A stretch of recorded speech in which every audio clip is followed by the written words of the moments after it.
I'm gonna show you today how to do a 1-bit, a 2-bit, and a 3-bit process for dry manicuring. Each of them adding an extra layer of value, but starting with the basics. Here's the deal. Most likely you are overthinking it, and I'm here to set you free from all the perfection. I'm gonna jump into it, but I really do wanna know in the comments, how many bits are you using to do cuticle work? Let's simplify it so you make more money.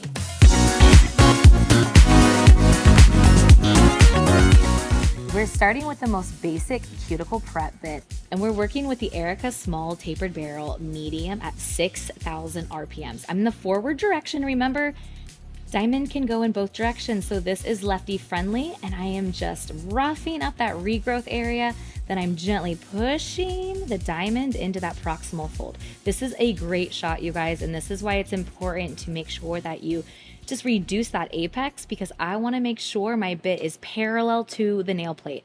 If I have too much product here because I haven't removed enough, my angle is going to change and it's going to be like this. Now, if I continue to file like this, that rough edge right there is going to put a nice horseshoe right into the nail plate. So reduce your apex and just gently push into the proximal fold.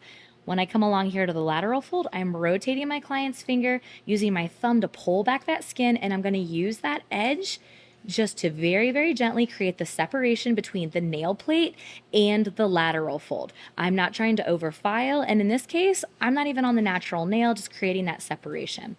If my client is nice and crunchy, I have a larger tool, so in a circular motion on the free edge and on the finger, I'm just softening that skin. So when I go in with my oil and my hand massage, it can start to rehydrate. On the right side, I'm gonna rotate my client's hand and I'm gonna work my way up, just like this. Very, very basic. And then work down. If this feels more comfortable, go for it, or you can also go from the top down. And I'm also smoothing the lateral fold just like this. So the edge is in the lateral fold, and then I'm gently pushing pressure in zone 2 of my bit. And that's why right there you see that it's nice and shiny, because I was exfoliating that area. She's crusty on the corners, softening that right there. 1-bit prep right here. Let's go ahead, let's clean it up so you guys can take a look and see what the nail looks like. I've prepped, I've done some cuticle exfoliation. That depending on your service time and what the desired look is, you would be good to apply product right now. For a basic dry manicure, you're at about 5 minutes with your prep and your cuticle exfoliation. That's why I love the tapered barrel, because it's a larger surface area where I can prep the regrowth and just nicely open up the proximal fold. Now, if you want a tighter, more refined look, that's when I'm gonna go in with bit 2. But remember, basic, you're good. You can apply product right now, but if you want that tighter, more sexy look, then I'm gonna go ahead and introduce a flame bit now. Hey nail techs, it's time for you to get tools that work as hard as you do. At Erica's ATA, you'll find professional Efile bits, implements, and gels to help you achieve cleaner, longer lasting manicures. From prep to polish, we've got everything you need to level up your services. Shop ericasata.com in the link below. If I want to go in and create a tighter look, I want to remove the debris here. I want to open up this pocket. I see that there's some crust right here. I'm going to go in with my flame and I'm just going to create a more open, tighter look. Let's go. I'm going in with my Erica's Rocket flame bit, and I'm using the medium grit. Using medium versus fine is really gonna depend on your client's skin type. Because my client is more dry, I'm just going right in there and it's easily just fitting right in between the proximal fold. Now, this is what you don't wanna do. We don't wanna lead with the point. We wanna lead with the cheek. So yes, no. That way if our client moves, we are not drilling into their cuticle, their proximal fold. Now over here, you guys have heard me say it, don't floss. I am not running this tool right in between the lateral fold. We don't want to do that. We want to come along the side, use that cheek, and just gently pull the skin down, all right? And then roll it back. Roll it back. This is why I like using flame bits with a little bit of booty to them, because I have the nice point to get a precision look and into those hard to reach places. Like earlier, my flat top for the basic, I wasn't able to get into this area, but now that I'm working with a flame in this point, I can do my detailed work and really clean the dry skin out here. But when I kind of get like a little shelf right here from the dry skin, that's when I want to drop my barrel and just exfoliate. Soften that area. It's just going to create a more refined look. Okay, again, starting right up here, I already was on the nail plate. Now I'm kind of using my bit and just ever so less slightly tilting it up and cleaning up the proximal fold, like the ceiling. Be very careful in this area as you sweep away those dense skin cells. Right there, I can see I have a little bit more, and don't be afraid to stop for a minute and clear out the debris. Put your Efile in reverse, use the cheek, and just open up that pocket, always working the opposite direction in which the bit is spinning. All right, I'm taking my thumb, pulling back that skin, being very careful on the nail plate. I'm just trying to create that disconnect between the skin and the nail plate. We don't want to do any of this. I know we want to, but we don't want to overfile that lateral fold. We're just cleaning out that fold wherever we see some dust, dropping our flame. Zone 3.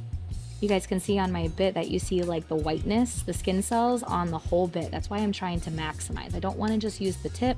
My bit will go dull very quickly if I'm not maximizing the whole length.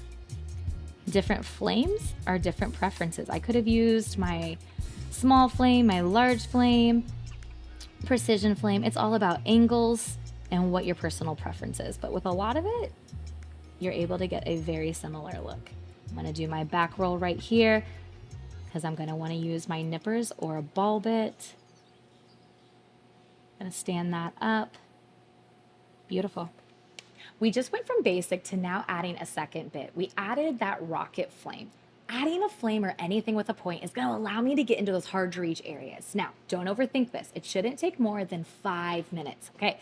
That's 30 seconds a nail, and we've already done the basic. The idea here is just seeing where is there a little bit of extra dust in between these lateral folds and cleaning it out, getting underneath that proximal fold, but that's only if the client's skin allows it. If it does not fit, if it is tight, if there is pain or there is blood, you just stay with the basic, okay? Work with your client. We never want to push our own agenda for the client's overall nail health, okay? This is the look that we have after using the small tapered barrel and the flame. We've cleaned out, we've created more of a pocket. Now I'm gonna just use my nippers because I can clearly see what needs to be removed.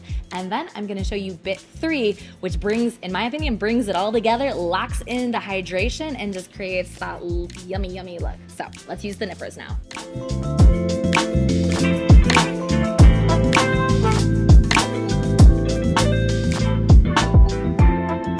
The key to nipping is do not over nip. Less is more. Now, if there's just that little teeny piece and it's your perfectionist getting in the way, hold tight. This is where we go from 2 bits to 3 bits, and this is where having that refined edge. When you use cuticle nippers, there is a place for them. They are lovely, but if you over nip, you've torn live tissue. All right, so we have to soften it. So I recommend always using the Big E or the polisher bit with cuticle oil at the end of the service. So we got to use some imagination here. Favorite color is blue.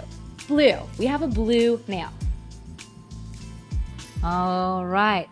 So if you've already forgotten, this is at the very end of the service. So the nail is blue. You've done your sculpting, you've done your color application, and that little bit of cuticle that you were tripping out about, this is when you take the polisher bit with the oil and you just gently polish and hydrate. This is absolutely my favorite step. It is my favorite tool, and the reason for that is I just love how it hydrates, it softens, and it allows the skin to really start healing. And since I used nippers and have a blunt edge, I'm just able to soften the skin so they just melt back together so my client doesn't have any hangnails tomorrow.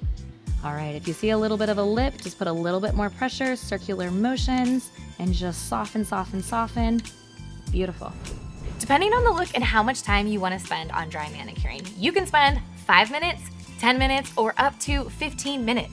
Don't overthink it. If you're trying to create a certain look, make sure that's built into your service time.